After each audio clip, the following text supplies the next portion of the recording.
Before I read this letter, let me say something out loud. Maybe for the first time. I didn't always believe I'd make it here. There were nights I wanted to give up. Moments when everything felt like too much. When even opening my laptop felt painful. When silence wasn't peace. It was punishment. And this letter, it's not a story. It's not advice. It's just something I wish I could have said to the girl I used to be. The girl who sat in the dark and still dared to dream. So today I'm writing back to her. Dear past me, I know you're tired. I know the silence in your room feels heavier than your hope. I know what it's like to pray with trembling hands and eyes that barely stay open. And I know how hard it is to feel so invisible when you're trying so hard just to hold on. I remember how you searched for your name on NIID's list, how your breath stopped for a second, and how that silence lasted hours. Your name wasn't there. I remember how your chest felt empty. I remember how your family's silence, their words, their looks.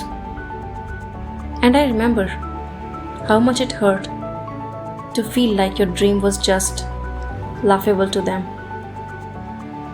I remember the night you almost gave up. The thoughts that came like waves. What's the point?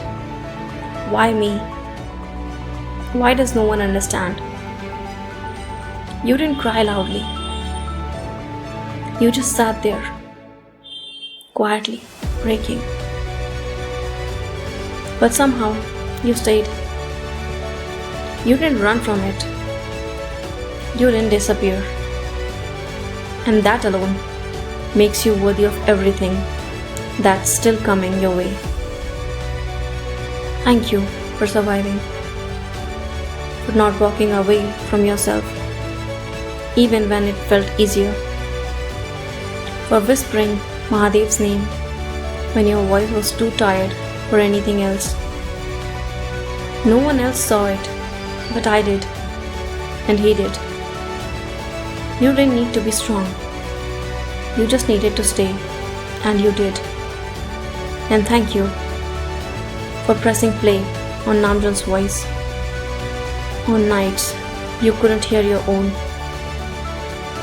You didn't always understand his words, but you understood his spirit, his calm, his strength, his softness.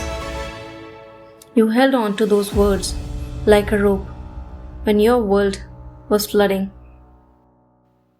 And that too saved you. I don't care if you weren't perfect. You were present. You were still in India, but you already lived in Hangul. You studied when you didn't feel smart enough. You smiled when your heart was breaking. You whispered hope into silence even when no one was listening. That's not weakness. That's strength. And I'm proud of you. You didn't fail. You planted me. Every step I take now, every decision I make, is rooted in your bravery. You cried, but you didn't collapse. You broke, but you didn't disappear. You didn't let pain harden you. You let it pass through and grow something softer in its place. Mahadev heard you, even if it didn't reply in words. He stayed. And Namjan, he didn't know it, but his voice became the air you breathed when yours was gone.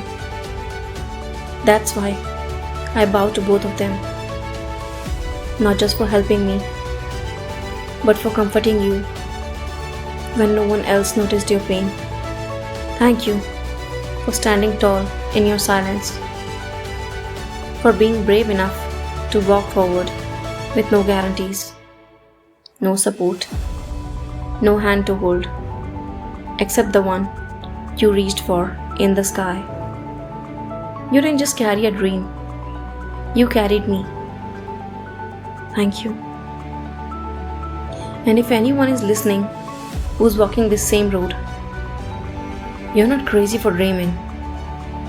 You're sacred for not giving up.